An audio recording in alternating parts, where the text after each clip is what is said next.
Шинжлэх ухаан таны мэдхүйн од мөндөр суваг үзэгч сонсогчдоо сайн сайхны хүсэн мэдчилж байна. Амьтдын ертөнц нэвтрүүлэг эхлэхэд бэлэн боллоо. Та бүхэн нэвтрүүлгээ НТV телевиз болон од мөндөр радио 83.3 107 гэсэн хост төлгөөнөөр хүлээн авч сонсож байна. Энэ удаагийн нэвтрүүлгийн хамтран ажиллагчаар Ногоо ирээдүйг хөгжүүлэх юурэтэй MMS компани мөн үрждэх сар хуримтлалын хадгалын юурэтэй Ходлоо хөгжлийн банк хамтран ажиллаж байна. Студид амьтан судлаач Дорж Лавг, за мөн эдлэг шонхор мистер Дон Жуан хөтлөгч Цэнгэл хоёр нар ажиллаж байна. Өнөөдрийн сэдэв бол Монгол шуулах вэ. За ариун төргий. За нэвтрүүлэгтээ урьж оролцоосон та бүхэнд маш их баярлалаа. За одоо Монгол шуулах вэ гэхээр хүмүүс маань яг надтай адилхан анх удаа сонсож байгаа хүмүүс их байгаа болов уу гэж би бодож байна. Энэ шуулах вэ? Шуулах вэ гэдгийг та тайлбарлаж өгөөч. Шуулах уу гэдэг нь албан ёсны тодорхойлолтоор бол дэлхийн одоо 80 гаруй орныг нэгтгэсэн олон улсын шуулгын байгууллагаас гаргасан тодорхойлолтоор анч магчин шуу болох даарцаг шонхор бүргэд тэргүүтэй төрөл бүрийн шуугаар ан ав хийж хийх нь олон жилийн уламжлалыг хэлдэг. За Falconer гэж одоо олон улсад нэрлэдэг. Манайд үүнийг бол орчуулах тавал шуулах юмэх нэр томьёогоор орчуулагдж байгаамаа.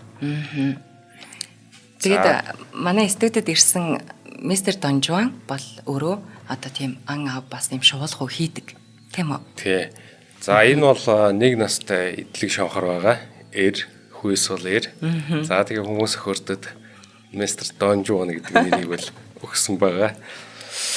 За ер нь шуулахын түүхийн хувьд бол 4000 жилийн өмнө анх хүн төрөлхтөн ан ав хийж аж амьдралаа үргэлжлүүлэх үднэс энэ магчин шуугаараа аж ахуйд хэрэгжилж гин гэж хэлж ийсэн байна. За тэгээ энэ сүүлд бол Германы археологийн судалгааны бүлэг эрдэмтдийн одоо судалгааны үр дүнд шуулахын өв соёл хамгийн анх одоо Монгол нутгаас тэр дундаа бол энэ манай улаан хусны энэ соёл дээр бол дүрслэлнэр бол одоо тэмээтэй хүн ямар нэгэн одоо магчин шуугаар ан ав хийж байгаа юм дүрслэлийг бол үзүүлсэн байдаг. Энэ бол одоо өнөөдөр хүндрэлтний дүгэнд хамгийн анхны шуугаар ан ав хийж байгаа шуулах хүн эхний одоо археологийн баримт болдгоо. Тэгэхээр бол монголчуудаас эхлэлтэй гэж нэг талаар бол үзэж болно. Манай Дорж Лавг маань өөрөө 480 гаруй одоо ийм шуудыг одоо ингэж юу гэдгийг те одоо нэг тархац нүүдэл одоо тийм өргөн судалгаатайгаар тийм ном бүтээж одоо Amazon дээр одоо 5 одтой явж байгаа те худалдаалагдж байгаа. Тэгэхээр тэр номон дээр байгаа шууд бол одоо Монгол орны шууд уу? Тий. Би анхдаа 2019 онд эхнийхээ номыг бол Монгол орны шууд гэсэн одоо нэртэйгээр гаргасан. Үүнд орсон зургийн хэсэг бичвэр тархалтыг нь бол бүгд өөрийн гараар бүтээсэн. Тэр дундаа бол энэ шуудыг бол судалгаатай зурх. Ер нь энэ ажлыг явцдаа бол энэ шуулахын соёлд дурлаж одоо яг шуу сурвалж байгаа хүмүүстээр очиод шууг нь харах. За судалгааны явцад шууг хэдэн удаа харах боломжтой гэдэгтэл тийм боломж байгаа. Тэгж эрэлхийлж явсаар аваад энэ одоо харцаа шоохор шуулгуудаа холбогдсон дүүхэн нь бол тийм очиртай. Тэгэхээр 480 өөрөө бас тэр нөгөө номон дээр байгаа тэр шууны онцлог шинж чанар те бүх зүйлийг өөрөө зурдаг гэсэн тийм үү? Тий. Одоо манай эдлэг шонхор. Энэ эдлэг шонхор маань өөрөө одоо хэдэн төрөл зүйл байт юм бол? Манайд бол шонхортны өвгийн одоо 10 зүйл шонхор байгаа. За хамгийн том биетийн цагаан шонхор. За цагаан шонхор бол туундар хойд Сибирийн чандад үржээд хамгийн ойрхонд бол манайд те Оросоос нүүдлээ орж ирдэг. Оросын одоо чандаа Сибирийн чандаас Канад тэрч бол одоо Хоккайдо за ингэж үрждэг. За дараа нь бол биеэр дараагийн том шонхор нь бол одоо манай эдлэг шонхор. За тэгээд эдлэг шонхор бол одоо маш олон салбар зүйл газар зүйн онцлогийг одоо багтаасан маш олон төрлийн зүсний онцлогийг үзүүлдгээрээ бусад шонхрууд дундаа онцлогтой. Үндэ л одоо өнөөдөр судлагдаад гүйцэгддэггүй юм зүйл шуу бол эдлэг шонхор байна. За тэгээд турантай шонхор, начин шонхор, амрын шонхор, хайргуун шоогор гэж явсаргууд манайд бол одоо яг 10 зүйл шоогор байдаг. Оо, тийм олон байдаг юм уу? Тий. Биеэр бол одоо яг өсөөд одоо эдлэг шонхрын хамгийн одоо нас бие гүйцэн биеийн харьцаа хэмжээ энэ үү? Тий. Зүйл дотроо хүйсээрээ ялгаатай байдаг. Тэр ч бол газар зүйн одоо онцлогоос хамаарат манай баруун алтай дах шонхрууд бас том биетэй төвөр тийм бедрум байх тохиолдол байдаг. За энэ бол эр шонхор. За эм шонхор нь бол энэс үйл ялэг нэг 5-аас 10 см-аар том байдаг тийм. Эм шонхор байгаль дээр үүрээ хамгаалах шөнийн магчин шуудуулах шар шуу тэгэл бусад за шонхор маань өөрөө зарим тохиолдолд хээрийн одоо экосистемийн шуу учраас задгай талд үржих тохиолдол байдаг. Ер нь тэр бол олонтой. За энэ үед бол зарим одоо үнэг, херс, магчин амьтдаас үүрээ хамгаалахын тулд эм шонхор бол эволюцийн явц тийм том биетэй болж хувьссан байна. Эр шонхор бол да илүү ан ав хийж гэр бүлээд хичээх те ангахаа өсгөх энэ явцад илүү оролцдог учраас шалмаг жижигхэн биетэй байдаг. За энэ маань бол те эр шонхор. Одоо ан ав хийхдээ ингээд одоо шонхрыг би тэгж чадаад байна л да нэг юм бичлэгэн дээрээс үзэхэд ингээл амар хурдан шөнгөнч нисч очиод мөргөөл ан ав хийдэг зөв үү? Зөв. Тэгэхээр тэр үйлдэл одоо нөгөө хэрэгцээнийхээ үндэслэл дээр тэр одоо юм хурдан шалмаг гялс ингэж нисхийн тулд имээс арай жижиг биетэй байгаа юм те. Тэгж ойлгож болно. Ер нь бол эрэм шууд хоёулаа байгаль дээр адилхан төрлийн одоо ан хийх одоо чадвартай. За шонхор маань өөрөө ихэвчлэн газрын мэрэгч амьтдаг гэхээсээ илүүтэйгээр шуудыг ангуувчилдаг учраас байгаль дээр одоо тийм хурдан шалмаг хөдөлгөөнтэй альва нэг амтныг базах гэхээсээ илүү нэг удаагийн цохилтоор одоо буулгаж явах тийм чадварт суралцсан байдаг. Харин эдлэг шонхор хоёулаа энэ чадвар байдаг. Байгалийн одоо юун дээр агарын шуудыг ч ангуучлах мөн одоо мэрэгч амьтдыг ангуучлах. Ер нь түрүүнд яран дээр байсан экосистемийн талын одоо хэр экосистемийн илтгэж зүйл учраас мэрэгчдэр бас түлхүү хооллох юм тохиолдол байдаг. Одоо манай сонсогчид маань мистер Дончоныг бас айгүй сонирхсан байна л да. Одоо хамт одоо хоббигоор ингэж одоо шаваатайгаа хамт амьдрын нэстэй тий. Тэглгүй яах вэ?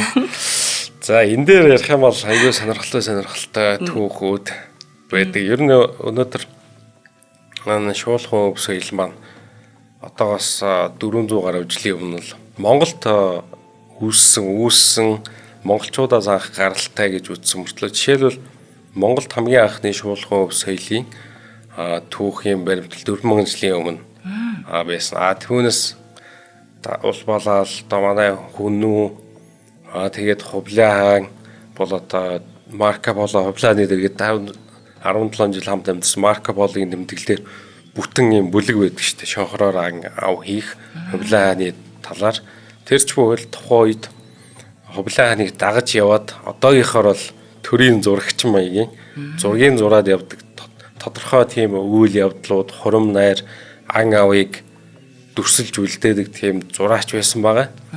За тэр зурган дээр хүртэл ингээд хувлаа ан авд явж байгааг зургийг гаргасан байдаг. За ингэж явсараад манад бол 400 жилийн өмнө цаг бүсэн одоо түүхийн оровсгаа үеүдэд шуулхан өв соёл бүхэлдээ шахуу усцсан байдаг.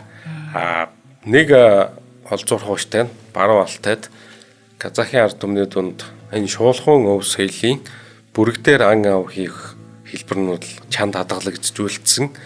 За ингээ орчин үед бидний цөөхөн залуучууд шуулхан холбоо, шуулхан клуб, төрөл бүрийн клуб, сонирхлын бүлгүүд нээгдэж байна.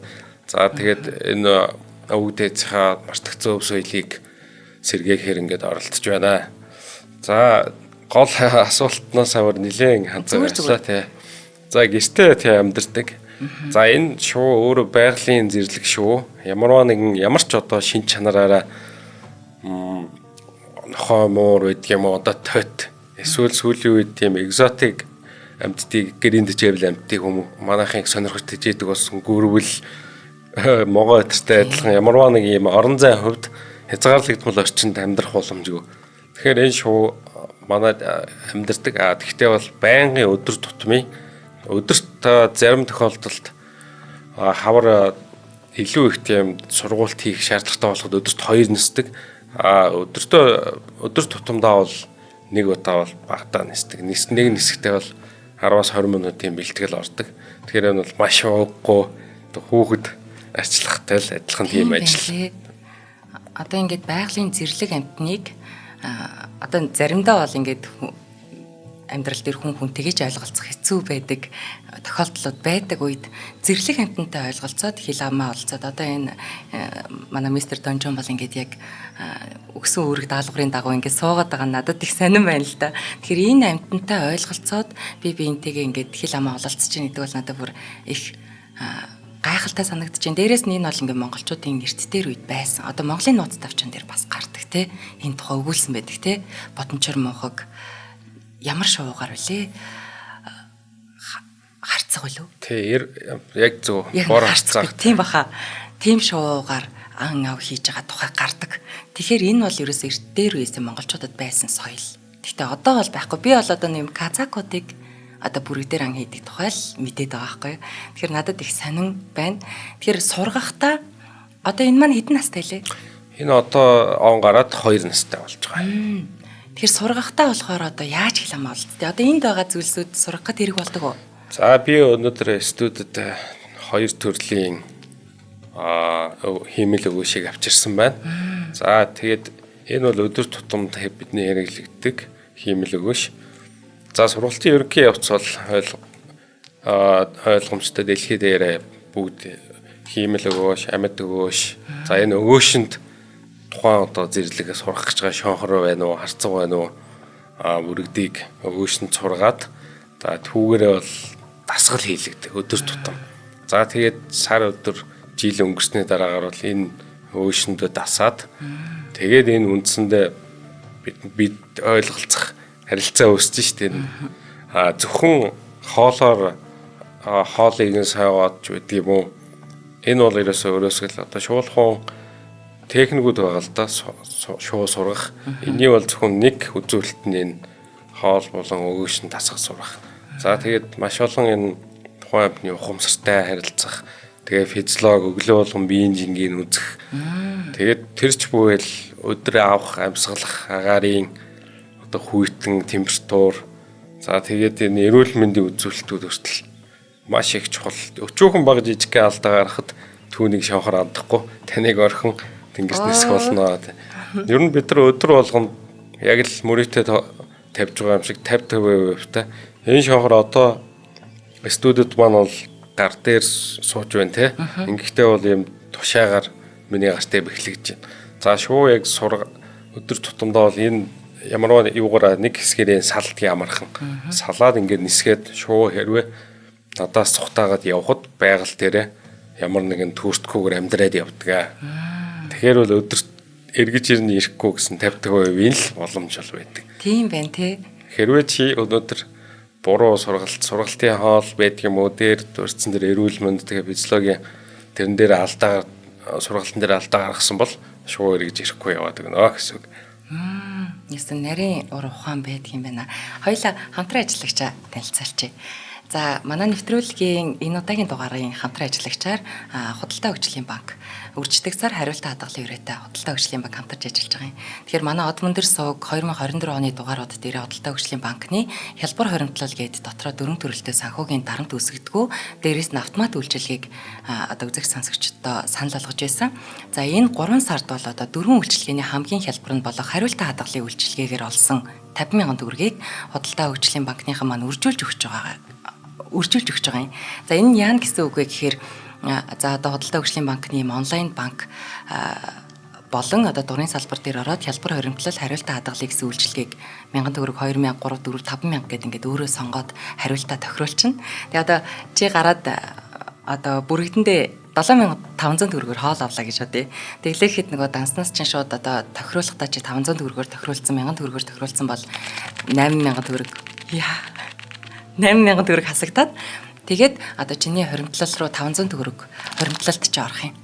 Тэгээд ингэж явсараа 50,000 төгрөг болонгод худалдаа хөгжлийн банк тэрийг одоо өсгөж үржүүлж өгөх гээд байгаа байхгүй юу. Тэгэхээр энээс гадна бас одоо хадгалын өдөр бүр хоримтлуулъя.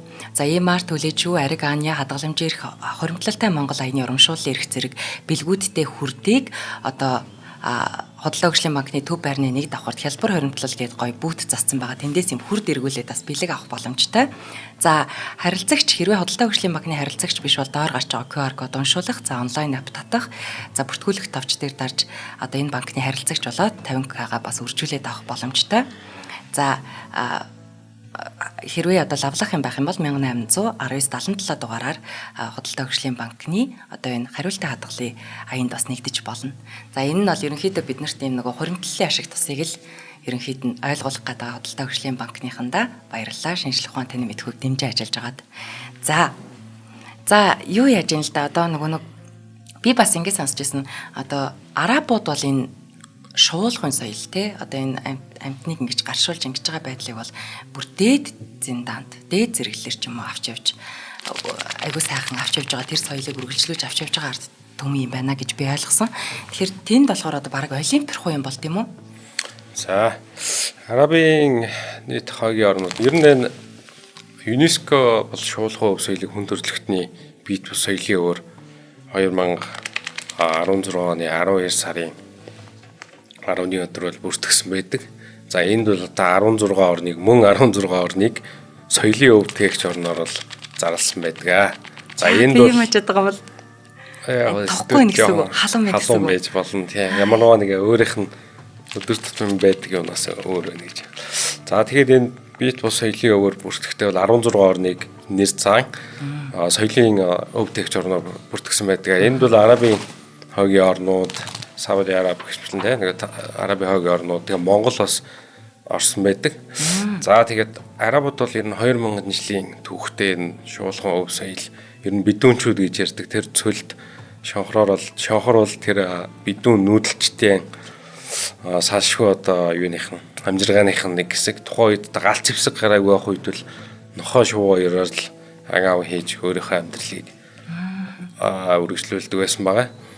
За орчин үед бол тухайн одоо орнуудын амжиргаа дээшилж шонхор бол одоо спорт за улсын мөнгөнд нэмэх дээрээ хүртэл байдаг. Гэх мэтлэн яг төрийн төвшөнд хууль эрх зүйн төвшөндөө бол Арабууд шуулган соёлыг бол үндэснийхээ спорт болгож хөгжүүлж байна.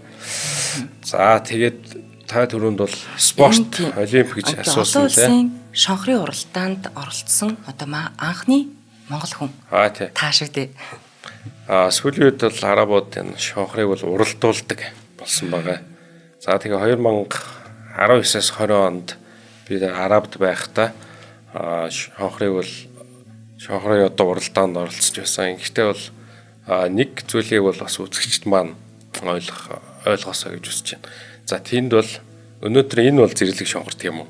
Арабын шонхрын уралдаанд зөвхөн юм бөгжтэй үржүүлгийн одоо бол дахиа болон цацагт хэрүүл гэсэн үг шүү дээ. Тим шонхруудыг оролцуулдаг. Би бол уралдаанд оруулсан шуугаа бол Герман болон Серб улсаас одоо баг болсон багаараа оролцож би ганцаараа тэр уралдаанд оролцоод ингэж оролцож ирсэн. За тэгээд тодорхой хэмжээний бол амжилт үзүүлээд яг нь над бол маш гоё шин өөрийн одоо шин түүх, шин туршлага болоод ингэж одоо мартагчгүй урсамжуулж өнгөрсөө. Одоо ер нь дэлхийн хэмжээнд энэ шуулгын соёл яг ямар төвшөнд явж байгаа юм бол одоо Монгол хаана явна? Монгол тийм шуулгын соёлыг яг ингэж дэмжиж байгаа юу? За дэлхийн одоо өнөөдрийн шуулгын соёлын одоо ноён өргөл хөгжсөн газар бол Хойд Америк байна. За хамгийн олон одоо шонхорчтой тэгээ шонхор сургадаг фалконер гэж ирдэг. Ийм хүмүүстэй газар бол Хойд Америк. Дараа нь Арабын хогийн орнууд ордог. Тэгэхээр Америкт бол юм болгоно. Тэгээ энэ жишгээр бол Америкт хамгийн олон шуугчд байдаг. Тэндээс технологиуд гарч ийн. Тэндээс шинэ хууль, шуулгын шинэ төрлүүд тэндээс спорт тэр бүхэн ч ер нь Америкуудаас л гарсан. За тэгээд Европын орнууд бол хаан засаглалтай байсан хуучны Испани, Португал, за тэгээд манай зүүн Европод Чех, Словак мөн л одоо шуулгын соёлыг маш хурдстайгаар одоо хөгжүүлж улсаас нь дэмжиж төрөл бүрийн явцдаг бол арга хэмжээ зохиож байна. За манай улсын хувьд бол сүүлийн 10 жил дээр дууссан сонирхлын бүлгүүд, төрийн бас байгууллагууд, чуулган өв соёлоо давчулдаг гэсэн залуучуудын хүчин чармайлтаар тодорхой бололтой төвшөнд ингээд хөгжиж байна. Гэхдээ бол бидний чуулган өв соёлын одоо төвшинг зүүрлэж хэлэх юм бол одоогор хөлд орох гэж байгаа хүүхэд, мөлхөж байгаа хүүхэдтэй зүүрлэх юм уу та. Яг тэгвэл түүхийн орон усгаа цаг үед бид өв соёлоо алдчихсан. Одоо буцаад ингээд сэргээх гэж явж байгаа учраас хийх юм маш их байна. Хөгжүүлэх зүйлч их дутуулмаг байна. Сая сүүлд таны гаргасан нэг бас Монгол орны хөхтэй амьтад гэдэг ном байсан тий. Тэн дээр бас өөрөө зурж тэгээ маш олон шинжлэх ухаан одоо судалгаатай төрөл зүйл авг аймгаар нь ялгаж Монгол орны хөхтэй амьтад тэр хэдий хэр тооны амьтад багтсан бэ? Тий, миний одоо энэ зурдаг хобби одоо чадвартай холбоотой юм уу та. Тэгээ бас шинжлэх ухааны тань мэдхгүй Монголын тэгш өндөрлөгийн хөхтэй амьтад гэдэг ном гаргасан. За нийт зарцуулсан хугацаа бол 3-аас цэвэр зарцуулсан хугацаа нь 3 жил. За хэвлэлт нь гараад өнөөдөр уншигчдын гар дээр хүртлээ бол 1.5 жил нэмэгдээд нэг 4 хагасаас нэг 5 жилийн хугацаа нийтдээ эхлэхээс дуусах хүртэл зарцууллаа. Нийт нэг 157 зүйл амьтны хөхтэй амьтдын 3000 орчим зураг орсон. Бүгдийн зураад зурх эсгүүд орсон гэсэн үг тий тэр амьтдын. Тий бүгднийг зурх. Яг л сүүлийн үед энэ зохиогчийн эрхийн асуудал, маш оюуны өмчийн асуудал маш хүн дээр дэлхийн нийтэд тийм асуудал боллоо шүү дээ. Хүмүүс тэрэн дээр их анхаардаг. Тэгэхээр нэг бол фото зургаар авч үлч, нэг бол зургийг өөрсдөө бас бүтээж болж байгаа. Тэгээ би энэ хоёр дахь хэлбэрийг сонгосон. Айгуу гоё юм бодтой, гоё зурсан байсан. Тэгээ одоо шонхроо одоо өөртөө хэл амаа ойлголцдог болгож сургана, тэмцээн наадамд орно, дээрэс нь одоо зурна, судална, таны ажиллаа. Яаж хаагаараа амждгийн болоо гэж бүр бодогдож байна. Энэ шонхор шувуу гэдэг чинь өөрөө одоо яг энэ бэлэгдлийн хувьд ямар бэлэгдэлтэй гэдэм бол? За бидний өвгдөөс одоо алтан уургийнхан гэж ярьдаг тийм Монголын түүх эхэлсэн үе. За түүнээс ч өмнө хүннийг үед Атила хааны Бомбей одоогийн Италийн Венецийн музейд хадгалагддаг. За би Ерван дураг бол түүний Атила хааны Бомбейн дээр бол алтыг цохиж хийсэн юм шонхрын дүрсийг дүрсэлсэн байдаг.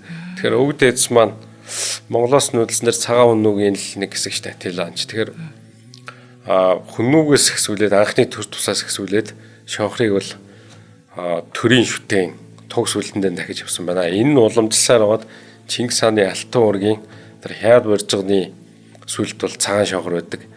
Хэрвээ үзэгчд маань санаж байгаа бол дайсцсан зүүдэлдэг. Миний зүүдэн цагаан шонхор нар сарыг атхан ирлээ. Эсвүүгээ од чи хүүгээ дагуулж ирэх энэ гоё үйл явцыг ингэж танай хяад барьжганы сүлдэр зүүдэнд ирж одоо над үзүүлсэн байна гэж гардаг. Тэгэхээр яалтчгүй өдөлшгүй баримтаа юм л та. Тийм байх шүү. Өөр одоо монголчууд одоо шонхор шувнаас өөр ямар шууг одоо шуулах үед бас ингэж сургаж тийм түүх байна. Одоо миний мэдж байгаагаар одоо бүргэд шонхор л гэж орж ирээд байгаа байхгүй. Зөв. Манайд бол үндсэн хоёр төрлийн дундж биетэй махшин шуулах нь шонхор. Шонхор дотроо бол 2 3 яг өөр төрлүүд байгаа. Тий, эгэл шонхорыг сургадаг. Тийм сургадаг түгээмэл шонхорууд байгаа шүү дээ. 10 зүйлээс нөгөө эгэл шонхорыг сургадаг. Эдлэг шонхорыг мөн сургадаг. Цагаан шонхор сургадаг ийм тохиолдлууд байгаа. Түүнээс гадна харцгийг бол манай шуулган клубын залуучууд маш чадамгаа сургаж байгаа. Харцгаараа их хот орчимд одоо тийм саад бэрхшээлтэй туулын шугуун хөндөй гэх юм уу тариалан элбэ орчимд бол энэ шонхороос илүү харцаг илүү тохиромжтой. Тэр хазар орны байрлалаас хамаарат шуулхан шууны зүйлүүдийнх нь өөрийнх нь байгалийн чадварыг тохируулж ашиглах нь бас их чухал байдаг. За манай баруун Монголд байх гайхалтай казахт хүмүүс маань бол бүрэгдийг бол сургадаг, ан авдаа хэрэгэлдэг, бүр аж ахуйтай хэрэгэл, дайж амьдралтай хэрэгэлдэг. Тэрч буюу одоо Монгол орныг сурчилж байгаа нэг том аялал жуулчлалын бүтээгдэхүүн болгоод амжсан байх жишээ. Тэгээ ингээр үндсэндээ бол шонхрын 3 зүйл үлэг арцаг тэгээд цармын бүрэг гэсэн 3 4 5 зүйл махчин шууг бол түгээмэл ашигладаг. За дэлхийн техно бол төрөл одоо хаана ямар одоо согсоод бүргэд байдаг юм уу? Бид манай Монголд байдгүй халуун орны маш гоё өнгө үзэмжтэй бүргэд одоо хаана ямар сонирхолтой шоу тэр бүхнийг ашиглаад явдаг. Америкт халдсан бүргэдгийг шоу entertainment талдаа үйл ажиллагаанууд дээр маш түгээмэл ашигладаг гэх чинь. Манай нэг үзэг сонсогчд маань бас нөгөө мистер Донжуаныг бас их сонирхож байгаа хэл та. Одоо би бол энэ нүдийг ингээд хаагаад энийг дуулга гин гэсэн тий. Дуулга өмссөн болохоор бас нөгөө аюулаас ингээд сэрэмжлэх юм үйл хөдлөл нь бага болчих гэж бодож байна. Энэ хөлдөнд байгаа толгойд байгаа юмнуудыг тайлбарлаж болох уу? За шуулхан эдл хэрэгслүүд За энэ хөлд байгаа энэ зүйл болохоор шагаавч. За энд дахиад нэг юм урт хагас богино уяа байгаа.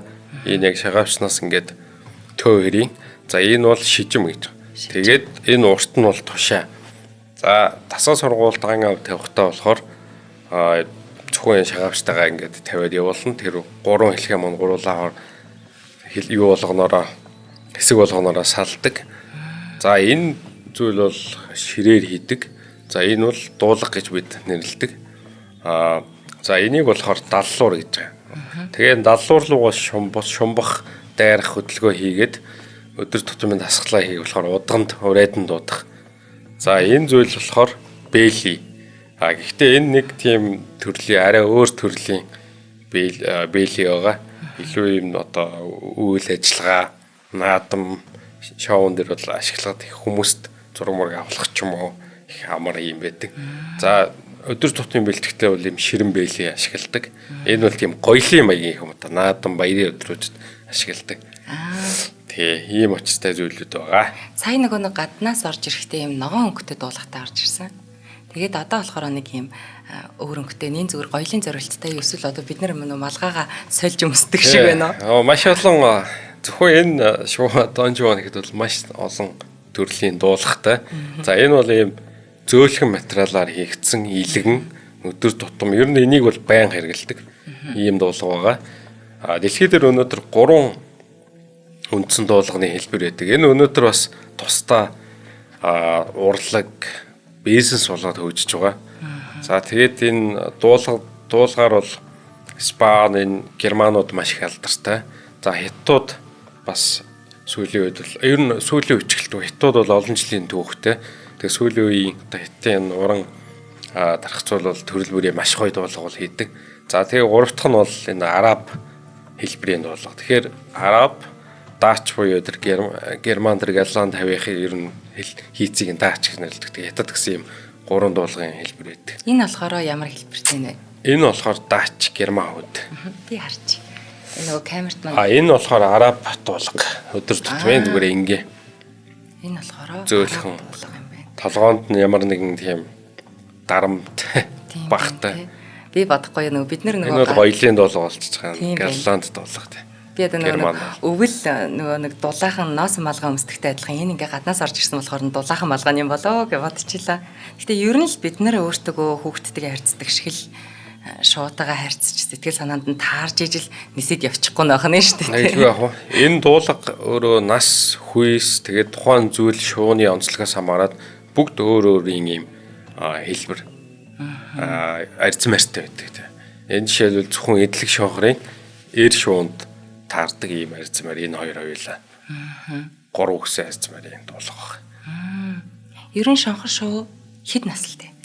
За миний олж мэдснээр хүний хяналтанд дор зоопаркт 17 наслсан юм цагаан шонхрын юм баримт байгаа.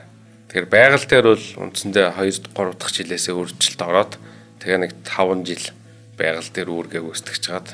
Тэгээ одоо хүний гад дээр ингээд эн чинь аюулгүй байдалтай шүү дээ. Тэгтэл төрөл бүрийн махчин амтны аюул занал байж болж энэ байгалийн давчгүй хүчин зүйл хүний одоо гараа бүтээгдсэн энэ бүх барилга байшин өндөр хүчлийн Энэ бол бүгд аюулзаан л болдог учраас байгаль дээр бол түүнээс бол бага насалтын тодорхой.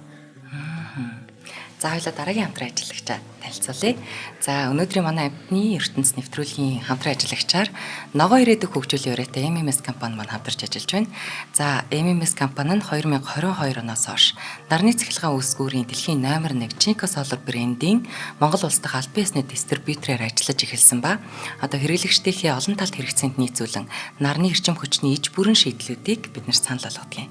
За Jinko Solar нь хэрэглэгчдэд хамгийн өндөр ашигт ажиллагаа бүхий тэр нэг зэрэглэлийн нарны автанг эрчим хүч хувиргах хуримтлуулах системийн төгс шийдлийн хамт нэг дор санал болгож байгаа анхны үйлдвэр бөгөөд 2022 оноос оны эхний хагаст Сантера болон Сангига нэртэй нарны эрчим хүчний систем бүхий цогц шийдлүүдийг зах зээлд нэвтрүүлээд байгаамаа. Тэгэхээр биднэрт илүү эрүүл одоо ногоо ирээдүг хөгжүүлэх дэлхийдээ жоохон ээлтэй байх тал руу ийм шинэ гоё шийдлүүдийг оруулж ирж байгаа MMS компанид баярлж байна. За та бүхэн маань сонирхохыг хүсэх юм бол Facebook хуудас MMS Green Building пэйж хуудасаар нь за мөн 77111999 гэсэн утасны дугаараар нь холбогдоод за эдний санал болгож байгаа үйлчилгээнүүдийг одоо оруулж ирж байгаа одоо энэ нарны үүсгүүрийн хавтангуудыг бас сонирхох боломжтой шүү. Шинжлэх ухааны таны мэдхүг төвийн дэлгэрүүлэхээр хамтарч ажилладаг ногоо ирээдүг хөгжүүлээ MMS компанид баярлалаа. За ер нь би ингээ бодож ин л да. За би амьтантай хамт амьдралаа гэж бодоход одоо энэ манай энэ эдлэг шонхор маань өөрөө биологийн хувьд одоо үржилд орох ёстой ч гэдэг юм уу те. Тийм хэрэгцээ шаардлага нь яаж явагддаг юм болоо? Юунаас хамаарат газар зүйн онцлог тухайн жилийн байгалийн үйл хичээлийн олдц зэрэгээс хамаарат ер нь эдлэг шонхор маань 2-3 наснд давал үржилд ордог. За эм шүү илүү хурдан үржилд орох одоо өндөр юутай байдаг. Судалгааны үр дүнтэй байдаг. За тэгээд бидний баримталдаг нэг юм зарчим байдаг л да. Анх ингээд ангаахаа хагараад тэг байгаль дээр ан хийж сурсан дөнгөж нисгэл ангаахаа намар бол одоо 9 сард ан аав хийгээд ингээ хангалттай хэмжээндээ өрчгöd 9 сард шууд сургах шуудаа бол барьж сургаад за тэгээд өвлийн дөш сургажгаад хавран тавьдаг ийм нэг ритмээр циклэр явдаг. За тэгэхээр энэ шоу бол за 4-5 сарын хооронд нүүдлийн шоу ирчих нь байна. Америкч амт сайхан гарч ирээд ингээд харгалаад хоолт хичээл элбэг болох тэр үеэр л тавигдаад тэгээ байгаль дээрээ үржилт ороод явна. Түүний өмнө бол маш нарийн одоо бэлтгэл шаргуу бэлтгэлийн үр дүн нэг байгаль дээр өмнө ямар чинтэй байсан тэр чин булчин маасын үзүүлэлтэнд нүргээд тэгээд 50 явуулдаг. Тэр хэрэг бүр ингээд нөө сургасан шуугаа бүр ингээд байгальд нь орчин гэсэн үг юм уу? Бүр байгальд нь ингээд хамгийн тохиромжтой газар эдтэжээлийн болтстой газар аваачаад тэгээд хооллоод тэр байгальд нь тавьчихна. Тэгээд тэнд үржилд орох нь. Тэгээд бас эдэж тэжээл ингээд элбэг дэлбэг байгаа тэр үед ингээд тэр үеийг өнгөрөөчүүд өөрөө буцаад түрээд ирэх юм уу? Тэгэх боломж л байхгүй. Тэгээд энэ намар нь дахиад шинэ шуу одоо сургаад ингээд одоо цэрэгт татах үйл явц ингээд явдаг. Өөрөө энэ хүндрэлтэн маань анх энэ шуулхан өвсөөлийг үүсгэж явахдаа бол байгаль дээлтэй энэ байдлыг бодож авсан байна шүү дээ. Бид нэр түүнийг нь дагаал ер нь явж байгаа гэсэн. Их тийм царайлаг гоё шоу юм аа, тийм сүрхвчтэй, тийм бардам харагддаг ч юм уу те. Би ер нь яг шоуг ингэж ойроос бас ер нь хүмүүс хараагүй л байдаг бах. Бид нар амьдрал дээр байдаг. Би одоо 480 төрлийн шоу гэхээр бас асар их юм байна гэж бодож байна. Тэр таны судалсан одоо тэр шинжлэх ухааны үндэстэй судалсан номон дээр байгаа 480 төрлийн шоуг тэнд одоо тийм шуулах уу хийдэг. Одоо тэдгээр тийм тооны шуу гэж байх уу? Одоо ойролцоогоор. Шуулгууд ашигладаг юм шуу юу? Тэр үл яг хуу цэвэр яг Монгол орны шуу судал шинжлэх ухааны тань мэдхүүн ном учраас тэрэн дээр ямарваа нэг одоо шуулгын талаар дэвэл гэсэн ч юм уу тэр талаар дурдсан зүйл байхгүй. Энэ шууныхаа биологи эколог. Тэгээд тэр гад морфолог тэр зүйлийг л одоо илүү гаргасан тийм бүтээл баг. Тэр ном Amazon дээр худалдаалагдчихж байгаа. За дээрээс нь 5 одтой байгаа. Ер нь Монголд Amazon дээр худалдаалагдаад ийм 5 одтой ном өөр байд юм болов? За манай судлаач нар сүүлийн үед ер нь олон улс руу манайхан чинь бүтээлээ хэвлүүлээд олон улсын шинжилгээний сэтгүүлд хэвлүүлээд энэ төр ингээд бол явж байгаа. Одоо тэр номон дээр байгаа одоо тэр 480 төрлийн шувууны тухай мэдээллийг бол одоо тийм шинжлэх ухаан сонирхсан тийм хүмүүс үү эсвэл зүгээр энгийн бид нэр хүүхдүүдтэй аваад уншуулахад боломжтой юу? Ер нь альч насны альч одоо зөвхөн одоо анх ном дээр угаасаа бид бүтэхтэй бол зөвхөн судалгааны тийм нарийн төвхтэй үг хэллэг тэр зүйлээр биш гэрэл зураг авахч хүүгд багцуул илүү их тийм танин мэдхүйг шинжлэх ухааныг танин мэдхүйгээр дамжуулан хүргэх зорилготой ингэж бүтээгч учраас альч сегмент тэр нь боломжтой тийм бүтээл байна. Ер нь таны амьдрал яагаад ийм шуутай холбогдсон гэж та бодож байна? За ер нь хүүхэд насны одоо амьдралын юм ихтэй холбоотой юм уу да. Би Энтийн аймагт одоо хүүхэд насаа өнгөрөөсөн. Өвөө эмээ тэрэ хойд одоо хүүхдүүд яаж өсдөг байсан те тэр маягаар л адуу молонд явна тугал хурга шиг хариулна айлын хонь хэрэгна энэ бүхэндээ бол энэ эмээтэйгээ хамт явахдаа шууны үүр өндгийг одоо судлах сонирхдаг ч байдаг юм уу. Тэгээд тухайн настай хүмүүс чинь ойртож болохгүй хэмжлэнгээс тэгэл өвөөтэйгээ одоо адуу молоо ослохдаа голын шуудаагаа явахдаа тэр олон шуудыг харж исэн тэр туршлагууд маань энэ биологийн тэр дундаа амтан тэгээ шуу судлаар ингээд тасралтгүй сонгоо авч ингээд судлах хамгийн том нөлөө болсон гэж би ер нь үздэг. За тэгээд их сургуульд орсон цагаас хойш бас манай их сургуулийн гадаад улсуудтай харилцаа холбоо тэгээд энэ судалгаа гадаадын судалгаанд оюутан байгаасаа явж исэн энэ бүхэн бол бас маш их нөлөөлсөн. Таны одоо энэ нөгөө хөхтөн амтны тухай одоо энэ чинь нэг тайлбар ном байгаа дээ шүү дээ. Book Guide тэ нэг юм ерөнхий юм тайлбар ном. Энэ ном за бас энэ шувууны тухай энэ Монгол орны шууд гэсэн ном эднэр дээр одоо гадны тийм судлаач эрдэмтэн ч юм уу тийм хүний одоо тийм зөвлөгөө орсон уу? Би ер нь аль номоо болохоор гадны судлаач нартай хамтарсан бүтээлээр маягаар бол хэвлүүлсэн байдаг. Яагаад тэгвэл олон улсын зах зээл дээр гаргая энийг амжилттай болгоё гэх юм бол гадны туршлага хэрэгтэй. Эхний номоо болохоор Америкийн биологч доктор Крис Смиттэй хамтарч бичсэн. Хоёр дахь номоо болохоор манай Монгол оронд маш удаан ажилласан бараг монголч эрдэмтэн гэхт болно. Амьтан судлаач доктор профессор Ричард Редингтэй хамтарч сүүлийнхаа охидын номыг бичсэн. Тэгэхээр нь олон улсын судлаач нартай хамтраад ажиллахад их гоё. Одоо тэндээс тэдний ажил хэрэгч байдал байдаг юм уу? Эсвэл шинэ туршлагыг судлаад ингээд хөгжөө явах илүү тийм боломжийг олгодог.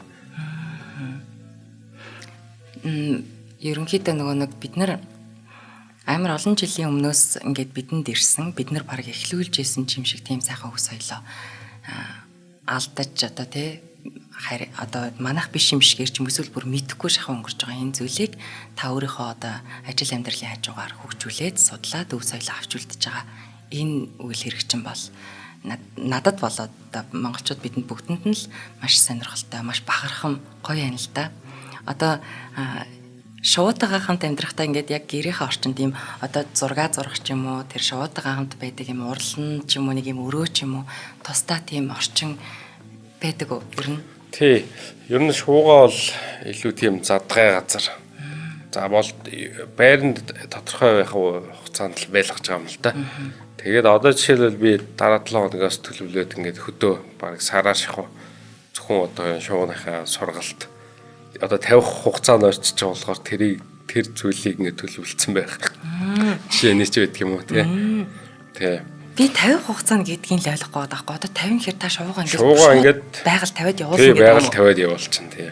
Тэгээд та өөр шууд болох юм уу? Тэгээд дараа hulирал нэгтгэхээр 9 сараас 10 сард дараагийн одоо шуугаа барьж сургаад ингээ ийм eco friendly гэдэг чинь одоо байгаль дийлтэй маягаар л ийм байдлаар явах. Яг нь ер нь бол 2 жил сургах байдаг юм уу? 2-3 жил сурах бол асуудалгүй. Дэлхийн нийтийн жишээр бусад улс орнуудын шуу сурагч нар бол 2-3 жилээр сургаа явдаг. Гэхдээ бол тэр шоунууд би дээр төрсөн ихэнх нь бараг 99% нь үржүүлгийн шоунууд. За энэ маань өөрөө байгалийн зэрлэг шоу учраас байгалийн зэрлэг одоо нөөцийг тодорхой хэмжээнд ашиглаад тавих. Хэрвээ энийг ингээд удаан байлгах нь бас этикийн хувьд те ёс зүйн хувьд хэр зохимжтой вэ гэдэг. Тэгээд дээрэс нь байгаль дээр гүйцэтгэх үүргээ гүйцэтгээд явж явах тэр нөхцөлийг нь бид нар хангаж чинь өв соёлыг аюулгүйгээр авч үлдэх. Тэ. Дээр таны ярианд нэг зүйл маш их таалагдлаа. Өв соёлоо авч үлдэх гэдэг. Яг уу би нэг сэтгэл эмзэглэж явдаг мөөл энэ шуулхан өв соёл өнөөдөр ямарч нийтийн дунд бас ойлголт үнэхээр одоо бага байна. Тийм шүү. Тий. Одоо ингээд энэ шууг яг юу та юу хийдэг юм бэ? Чи яаж байгаа нэг ингээд одоо тэ янз бүр болгодгооч. Тийм л одоо нэг нөгөөлөхөд яг энэ өнцгөөс бол нийтээрээ бол хардаг. За энэ дунд цөөхөн ядан шуу сурагч нар за өв соёлоо авч үлдэх гээд ингээд чармаа одоо хичээж бас л нэлээл дарамжхал дундор л явдаг л та. Тийм байна. Тэгээ. Тэрийг бол тэгээд энэ зүйл өнөөдөр ингээд алга болчиход их ойрхон болцсон. Тэгээ алга болчиход тэгэл алга болчихно. Бид нар л сахин хамгаалж дараагийн үе одоо юу гэдгийг ирээдүйд өвлүүлэх бүр алга болсон магадгүй хэдэн жилийн дараагаар судалгаа шинжилгээ археологи антропологийн энэ зүйл маш их хэрэгтэй байж игээд тэр үед буцаан сэргээх гэж оролдох. Гэхдээ тэр үед яг сэрэх магадгүй нас мэдэгдэхгүй тийм. Тийм шүү. Яг байна. Соёлын өв гэдэг чинь ерөөсөө бит бус өв гэж байна шүү дээ. Тэр утгаараа маш тийм эмзэг. Яг үнэ. Яг үнэ одоо бид нар ингээд хязгаарч байгаагүй юм шиг те нэг тийм нэг домог яриа байдгийн гэсэн гэдэг шиг үлдчихэж болохоор тэгтэл энийг авч үлдэхийн тулд бас маш их хөдөлмөр байдаг юм байна. Би бол одоо ийм зэрлэг амтны гар дээрээ суулгаад сууж чадхааргүй миний хувьд бол энд бол маш их цаг зарцуулж байгаа. Тэгээ дээрэс нь би ингэж бодсон байхгүй. Шанхарч ямар нэгэн шоуг одоо мэдгүй л байгаагийн шинж ямар нэг шоуг сурлаа гэхэд тэр шуудагаа л байгаад идэм байх гэж бодсон чинь тэрий чинь бас нөгөө нэг те эко френдли гэдэг төрүүлсэн шууд ингээ байгальд нь тавьд юм байна. Дахиад сургадаг юм байна. Энэ таны сургаж байгаа хитдэг шанхар юм. За энэ энэ нэг энэ 5 дахь шоу. Тэгээ би өмнө голцоор нь эгэл шонхор нүүдлийн манай оронд намартай дайраа өнгөрдөг тэгээд цөөн тоогоор үрждэг тийм эгэл шонхор. Цаашаа байгалнуураас цаашаа явж үрждэг. Сибирийн чандар үрждэг. Илүү хурдан шалмаг тэр шууг сургадаг байсан. За эдлэг шонхор бол энэ яг сургаж байгаа нэг 2 дахь шуу маань. Би яг олон шуу төрөл бүрийн зан характертай олон шуу сургаж үүгээрээ бол тийм бас л нэг юм судалгааны материал датал бүрдүүлэх гэдэг нь шүү дээ. Энийг ингээд тэмдэглэл хөтлөө явдаг. Нэг шуугаа сургаж чаад тэрийг асуудалгүйгээ сургаад 2-3 жил ашигласнаас олон төрлийн шуудыг сургаад магадгүй ирээдүйд илүү олон залуучууд шуу сургах энэ зүйл рүү хандах юм бол миний цуглуулсан миний биш те бидний цуглуулсан энэ мэдээллүүд бол дата мэдээлэл. Яг байна. Одоо нуус тавчаа гэдэг шиг л даахны энэ өгтчин болж явах ийм л мэдээллүүдийг л цуглуулах хичээдэг юм аа. Монголд одоо ийм шуулгуу ч юм уу эсвэл одоо ийм шуутай холбоотой үйл ажиллагаа болдгийм болов? За одоо 3 сарын 8-наас 9-ний хооронд Чингисийн өрөө дээр бүрэгдийн баяр болно. Энэ дээр бол манай бусад шонхороо сургадаг. За баян хэлгээс бүрэгдчихэд маань ирнэ баян хэлгээс те Казахын бүрэгдчихэд ирнэ. Тэгээд бас манай клубын залуучууд холбооныхан ингээ нэгдээд Монгол шуулгуугаа танилцуулах юм үйл ажиллагаа бас тэн дээр болдгоо. Тэгээ өнгөрсөн жил бас олон улсын хорлыг шуулгуу холбооныхаа амжилттай зохион байгуулсан ингээд явдаг. Би бол яг энэ аль нэгэн холбоо клубд харьяалгүйгээр аль чөлөөт уран бүтээлтэй судалгаа тэгээ хамтраад ингээд ажиллаа явдаг. За манай нэвтрүүлгийн цаг энэ хүрээд дуусж байгаа. Миний асуултууд бол одоо дуусахгүй л нэг мэдгүй хүнд бүх юм л сонин содон байгаа шиг надтай адилхан хүмүүс бас зөндөө байсан байхгүй мэдээллүүдийг нэвтрүүлгийн багийн хугацаанд хүргэсэн танд баярлалаа. За урьж оролцуулсанд маш их баярлалаа. За тэгээд ерөнхийдөө таныг би их тийм хүнд ачаа үрж яваа хүн юм байна л гэж бодож байна. Бид өөр өөрийнхөө жамаар амьдарч болно. Өөрөө өөрийгөө болгоод явж болно. Гэхдээ Монгол ард түмний төлөө, өс соёлын төлөө таны амьдралын маш их цаг хугацаа зарцуулагдаж байгаа учраас бас нэвтрүүлэг үзэж байгаа хүмүүсийнхээ өмнөөс танд баярлалаа гэж хэлмээр байна. За баярлалаа. Та бүхэн шинжлэх ухаан танин мэдхүйн Од Мөндөр сувгийн Амьтдын ертөнцийн нэвтрүүлгийг ГНТV телевиз болон Од Мөндөр радио 83.3 107 гэсэн хос долгионоор хүлээн авч сонслоо. Шинжлэх ухаан танин мэдхүйг дэмжин түгээн дэлгэрүүлэхээр үрждэг сар хоримтлалын хадгалан урайтай Худалдаа хөгжлийн банк, Ногоон ирээдүг хөгжил урайтай MMS компаниуд хамтран ажиллалаа. Та бүхэндээ баярлалаа. Студид хүрэлцэн ирсэн амьтан судлаач Дорж Лавк мөн эдлэг шонхор мистер Донжонда баярлалаа. За та бүхэнд урьж оролцуулсан баярлалаа. Нэвтрүүлгийг хүлээн авсан Нарны аймгийн монголчуудаа баярлалаа. Од Мөндөр суваг энэ мэтлэн танин мэдхүйн 1000 хөтөлбөрийг 2025 оны 7 сарын 1 хүртэл та бүхэнд хүргэх юм. Их хэлээрээ шинжлэх ухаан танин мэдхүйг түгээхийн үйлсэд та нэгтгэх хүсвэл бидэнд танд өгөх боломжтой. Нэг нэвтрүүлгийг 100 төгрөгөөр буюу 1000 нэвтрүүлгийг 100,000 төгрөгөөр үнэлээд та биднийг дэмжээрэй. Жилдээ ганцхан удаа 100,000 төгрөгөөр дэмжснээр шинжлэх ухаан танин мэдхүйг түгээх энэ үйл хэрэг таны оролцоотойгоор амжилттай үргэлжлэх юм а. Зандан хүү миний нэр дээрх голомт банкны данс байгаа. 30 15 15 942 30 15 15 942. Та 100,000 төгрөгөөр шилжүүлэхдээ гүйлгээний утга дээр нь өөрийн нэр болон утасны дугаараа заавал бичээрэй. 100,000 төгрөг хандвалснаар Од Мөндөр сувгийн алтан гишүүн болох юм. Шинжлэх ухаан танин мэдхүй Монголд ялах болтугай.